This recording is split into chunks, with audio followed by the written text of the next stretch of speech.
Hello and welcome to the English Podcast Lab. Are you ready to unplug? Even if it's just mentally, for a bit. Today we're diving deep into a topic that I think affects probably everyone listening. Detoxing your digital life. I'm your host, Mike. Hi, everyone. And I am joined by the insightful Sarah. Hello. To help us sift through a mountain of research and expert opinions on Well, this. mountain indeed. Ready to explore what all this screen time might be doing to us and how to find a healthier balance. Absolutely. And to you, our listener, I think you'll find it fascinating and maybe even a little alarming how deeply intertwined our lives are with technology these days. Okay, so let's unpack this. Right off the bat, one of the stats that really blew me away is that the average person spends something like 11 hours a day consuming media. 11 hours. That's more than half of your waking hours. Think about that for a second. Even if we don't feel addicted, that has got to be having some kind of impact, right? It certainly does. It's not just anecdotal either. The American Psychological Association, the APA, found that nearly 20% of adults say technology is a major source of stress. That's 1 in 5 people feeling significant strain because of their devices. Wow, that's a bit of a wake-up call. It makes you wonder what's going on beneath the surface. I mean, beyond just feeling a little frazzled. Yeah. What are some of the more concrete downsides of being always on? Well, one of the biggest issues is sleep disruption. We're constantly exposed to blue light from our devices, which messes with our natural sleep-wake cycles. Right. And it's not just adults. Studies have shown that kids who use digital devices at bedtime get worse sleep and are more likely to have weight issues. Oh, wow. There's also the impact on mental health. Heavy tech use, especially social media, has been linked to increased anxiety and depression. Yeah. And then, of course, there's the never-ending struggle for work-life balance. Right. It's so much harder to switch off when you're always connected, and that feeling of being on call 24/7 can be exhausting. So we're bombarded with all this information, all these pings and notifications. It's no wonder our brains are struggling to keep up. But here's the thing. Why are we so hooked? We know about these downsides, yet we still find ourselves reaching for our phones every few minutes. What's the science behind the scroll? It all comes down to brain chemistry. Every time we get a notification, a like, or a message, our brain releases a little hit of dopamine. Dopamine is a neurotransmitter that's associated with pleasure and reward. It's basically what makes us feel good. So in a way, our devices are training our brains to crave more and more of this digital stimulation. Yep. It's actually quite similar to how our brains react to addictive substances. So you're saying these notifications are hijacking our brain's reward system? Yeah. No wonder it feels impossible to put the phone down sometimes. But wait, if we're hardwired for these dopamine hits, isn't that setting us up for failure? How can we realistically compete with that kind of brain chemistry? That's a great question. It's definitely a challenge, but it's not impossible. One thing that's really important to understand is that we can retrain our brains to find pleasure and satisfaction in other things besides our devices. Okay, that makes sense. But how do we actually do that? Well, one approach is to focus on activities that release dopamine in a healthier way. Exercise, spending time in nature, listening to music, connecting with loved ones. Yeah. These are all things that can trigger those feel-good chemicals in our brains without the negative side effects of excessive tech use. We also need to be mindful of how we're using technology. Instead of just passively scrolling through social media or watching endless hours of videos, try to engage in activities that are more active and stimulating, like reading, writing, learning a new skill, or creating something. So it's about being more intentional with our tech use, not just letting it consume our lives. Yeah. You mentioned digital minimalism earlier. What does that actually look like in practice? Can you give me an example? Absolutely. One example is a study that found that limiting social media use to just 30 minutes a day actually decreased feelings of loneliness and depression. Really? It seems counterintuitive. Yeah. But by reducing our exposure to the carefully curated highlight reels that we see online, we can actually improve our overall well-being. That's really interesting. It kind of flips the script on the whole social media makes us feel bad narrative. Yeah. But it makes sense when we're constantly comparing ourselves to others and feeling like we're not measuring up. It's bound to have a negative impact on our mood. Right. So it's not about ditching technology altogether. It's about using it in a way that supports our well-being. Exactly. Detoxing doesn't mean you have to go off the grid completely. It's about making conscious choices and finding what works for you. I tried a digital detox once. Lasted about 3 hours. Then I caved and ended up scrolling through cat videos for an hour. So how do we make these changes stick? What are some practical tips for unplugging without having to go full hermit? One of the simplest yet most effective things you can do is turn off non-essential notifications. That constant barrage of pings and buzzes is a huge contributor to stress and distraction. You could also try converting your phone to grayscale. Grayscale. It might sound odd, but it actually makes your phone less visually stimulating and therefore less tempting to pick up. Grayscale. Really, I'm skeptical, but I'm willing to try anything at this point. Has it worked for you? I've found it to be surprisingly effective. It really does take the shine off those bright, colorful apps that are designed to keep us hooked. Another helpful tip is to create no phone zones in your home, like the bedroom, the dining room, or anywhere you want to be fully present. I never thought of it that way. But wouldn't that mean having to explain to people why I'm not answering their texts at the dinner table? It might take some adjusting at first, but it's about setting boundaries and prioritizing real-world interactions. There's actually a study called the iPhone effect, which showed that even the presence of a phone on the table can negatively impact the quality of in-person conversations. It's like our brains are constantly anticipating that next notification, even if we're not consciously aware of it. That is a great point. It's almost like we've become conditioned to prioritize our digital connections over our real-world ones.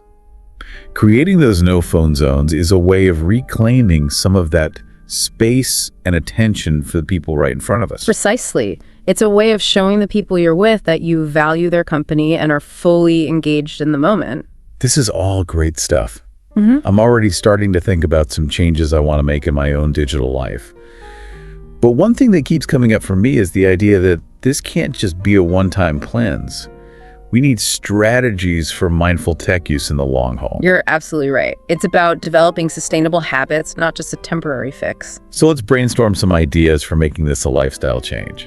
I've been trying to get back into reading actual books instead of just scrolling through articles online. That's a fantastic start. Engaging in offline activities and hobbies is a key part of this. There are tons of options. Right. Walking, exercising, playing a sport, joining a club, taking up a creative hobby like painting or knitting. It doesn't have to be anything fancy, just something that gets you moving and engaged in the real world. I bet those offline activities also help with stress reduction, which is something we've already identified as a big issue related to technology overuse. Absolutely. Exercise in particular is known to reduce stress hormones and improve mood. What about scheduling specific times to check email and social media? Instead of constantly refreshing our feeds, we could designate, say, an hour in the morning and an hour in the evening for digital catch-up. That way we're still staying connected, but it's on our terms, and we're not letting it bleed into every aspect of our day. That's a really smart strategy. It's all about taking back control of your time and attention. There are even apps that can help you with this. They can block distracting websites and apps during certain times of day, so you can focus on your work or other activities without temptation. That's pretty ironic, isn't it? Using technology to limit technology. It is a bit ironic. It's like fighting fire with fire, but in a good way. Yeah. There's got to be more to this, though, right? What about those deeper strategies like mindfulness? You're right. We need to go beyond just setting external limits and start cultivating a more mindful approach to technology from the inside out. And that's where mindfulness comes in. Mindfulness is all about being present in the moment and paying attention to your thoughts and feelings without judgment. So when you feel that urge to check your phone, instead of just giving in automatically, pause for a moment and notice the sensation. What does it feel like in your body? Where is the urge coming from? Just by bringing awareness to the craving, you're already starting to create some distance between yourself and the impulse. So instead of being controlled by those urges, we're learning to observe them and make conscious choices about how we respond. That sounds promising, but it also sounds kind of difficult. It definitely takes practice, but it's a skill that can be learned. And there are lots of different mindfulness techniques you can try, like meditation, deep breathing exercises, or even just taking a few moments to focus on your senses. What do you see, hear, smell, taste, and touch in this moment? The key is to find what works for you and to be patient with yourself. Okay, so mindfulness is about being present, noticing those urges, and finding healthy ways to manage them. Got it. But I think a lot of people, myself included, might be wondering, how does this actually play out in real life? Are there people who are actually making this work? Absolutely. There are tons of people who are successfully integrating these principles into their lives and reaping the benefits. One person who comes to mind is Arianna Huffington. She's a well-known media mogul, and she actually co-founded a company called Thrive Global, which is all about promoting well-being and reducing burnout. And a big part of that is encouraging a more balanced approach to technology. Right, I've heard of Thrive Global. They've got some great resources on their website. So what kind of changes has she made in her own life? She's a big advocate for creating no phone zones in the home, like the bedroom and the dining room. She also limits her screen time to only the most essential activities and makes a conscious effort to prioritize in-person interactions over virtual ones. That's encouraging to hear. It's one thing for us to talk about these ideas, but it's another thing to see someone like Arianna Huffington, who's so deeply embedded in the tech world, actually walking the walk. I agree. And it's not just about individual changes. Thrive Global also works with companies to create more mindful workplace cultures, encouraging things like digital detox breaks and setting limits on after-hours email communication. It's great that these conversations are happening at the organizational level. That makes a lot of sense. Yeah. Okay, so Arianna Huffington is one example. Who else is out there making this work? Another interesting example is Matt D'Avella, a filmmaker and YouTuber who decided to take a month-long break from social media. Whoa, a whole month. That's impressive. What made him decide to do that? He was feeling overwhelmed by the constant pressure to create content and engage with his followers online. He felt like it was draining his creativity and preventing him from focusing on the work that really mattered to him. So he basically needed to hit the reset button on his relationship with social media. What happened during his month off? He reported feeling a lot more clarity and focus. He was able to devote more time to his creative projects. And he said he came back to social media with a fresh perspective and a renewed sense of purpose. That's fantastic. It must have been tough at first to resist that urge to check in and see what everyone was doing, but it sounds like he ultimately reaped the rewards of that disconnection. Definitely. It's a great example of how taking a break, even a temporary one, can help you recalibrate and come back to technology with a healthier mindset. These are really inspiring stories. It's clear that there's a growing awareness of the need for a more balanced approach to technology. Are there any other trends you're seeing emerge in this space? There's definitely a movement happening. There's a growing interest in things like digital detox retreats and workshops. People are actually paying good money to go off the grid completely for a few days or even a week to reconnect with nature, with themselves, and with each other without the distraction of technology. Wow, digital detox retreats. That's taking things to a whole new level. What exactly happens at these retreats? It varies, but they usually involve things like yoga meditation, nature walks, group discussions, and workshops on mindful technology use. They're designed to help people break free from their digital dependence and develop healthier habits that they can take back into their everyday lives. That sounds amazing. I can definitely see the appeal of that. It's like hitting the pause button on the digital world and giving yourself the time and space to really unplug and recharge. It's like a vacation for your mind. That's a perfect way to put it. And the fact that these retreats are becoming so popular really speaks to how much people are craving a break from technology and a deeper connection with themselves and the world around them. It's incredible to see how this movement is evolving. From individual changes to company initiatives to full-blown retreats, it's clear that people are starting to wake up to the potential downsides of our digital lives and seeking out solutions. But like we've been saying all along, detoxing isn't a one-time thing. It's about creating sustainable habits for the long haul. And that's where things can get tricky. Even with the best intentions, it's easy to slip back into old patterns, especially when we're constantly bombarded with digital temptations. You're absolutely right. Maintaining a healthy relationship with technology requires ongoing effort and attention. It's like any other aspect of our well-being. We need to be proactive and make conscious choices every day. So let's shift gears a bit and talk about strategies for maintaining a healthy digital diet, so to speak, in the long term. What are some things our listeners can do to make sure they don't fall back into those bad habits after they've done a digital detox? One of the most important things is to be mindful of your triggers.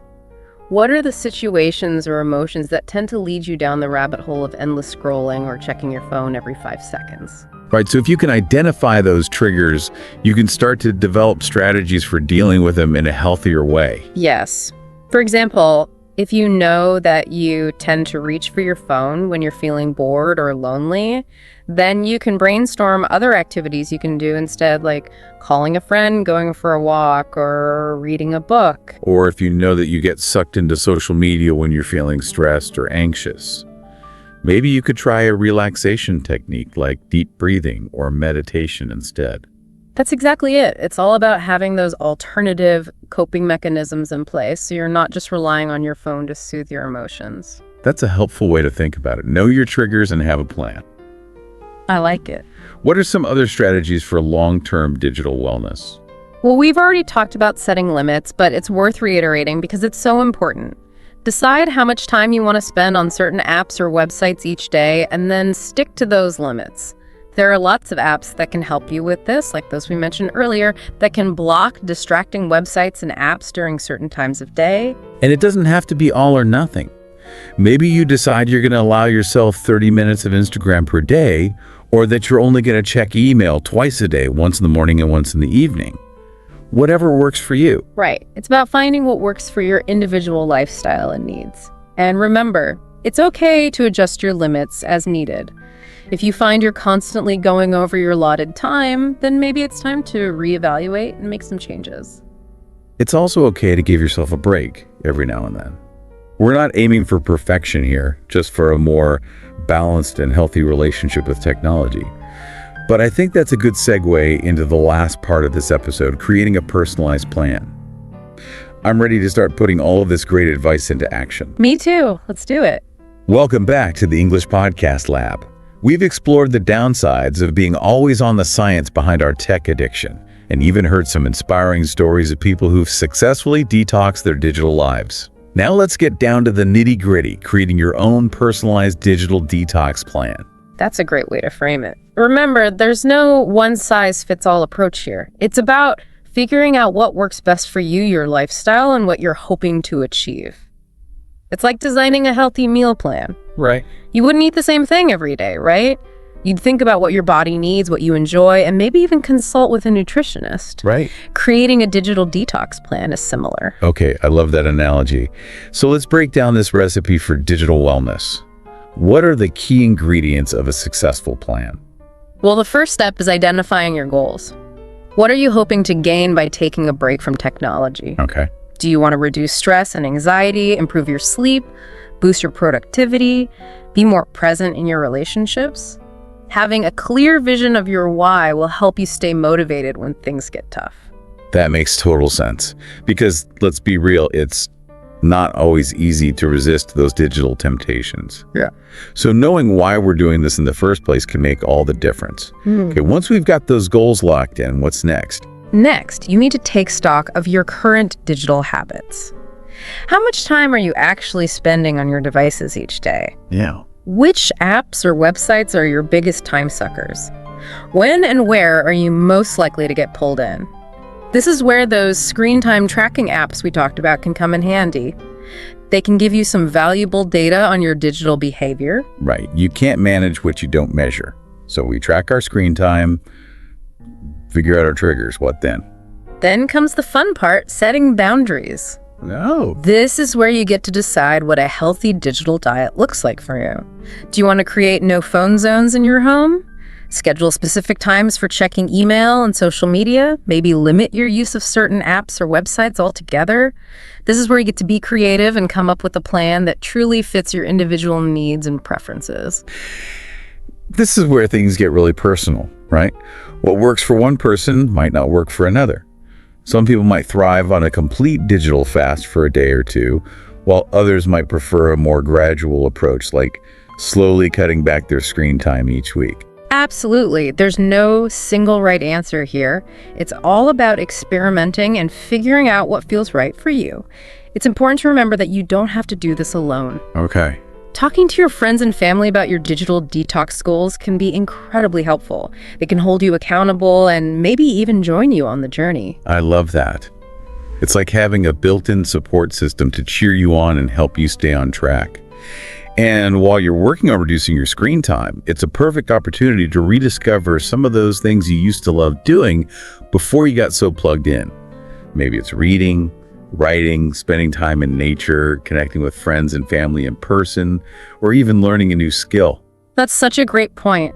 This is a chance to reconnect with yourself and the things that truly bring you joy and fulfillment.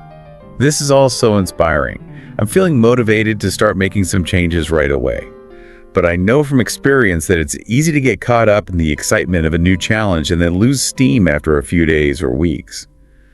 What are some tips for staying motivated and on track with our digital detox plans over the long term? That's a great question. It's definitely a challenge to maintain new habits, especially when it comes to something as pervasive as technology. One thing that can help is to track your progress. Whether you use a journal, a spreadsheet, or an app, simply seeing how much you've reduced your screen time or how many days in a row you've stuck to your plan can be incredibly motivating. It's like having visual proof that you're making progress, even if it's slow and steady. It really is. Another tip is to celebrate your wins no matter how small they may seem. Did you manage to resist checking your phone during dinner? Yeah. Give yourself a pat on the back. Did you go a whole day without social media? Treat yourself to something you enjoy. I love those ideas. Those little rewards can make such a big difference, especially in the early stages of habit change. Indeed. And remember, it's okay to adjust your plan as needed. Life happens, unexpected things come up, and sometimes you just need a break. Don't be afraid to tweak your boundaries or give yourself a little grace when things don't go perfectly according to plan. That's such an important reminder. It's all about finding what works for you and being flexible enough to adapt to life's inevitable curveballs. Well, this has been an incredible deep dive. We've covered so much ground and given our listeners a ton of practical tips and strategies for creating a healthier and more balanced relationship with technology. Any final words of wisdom before we sign off? Just remember that you are in control. Technology can be an amazing tool, but it's up to each of us to decide how and when we use it. By making conscious choices and setting healthy boundaries, we can reclaim our time, energy, and attention and live more fulfilling and meaningful lives. So what are you waiting for? Start your digital detox journey today. That's a perfect note to end on. And to all of our listeners, we hope you've enjoyed this deep dive into the world of digital detoxing. If you're looking for more insightful discussions on topics that matter, don't forget to like, share, and subscribe to this YouTube channel. We'll see you in the next episode.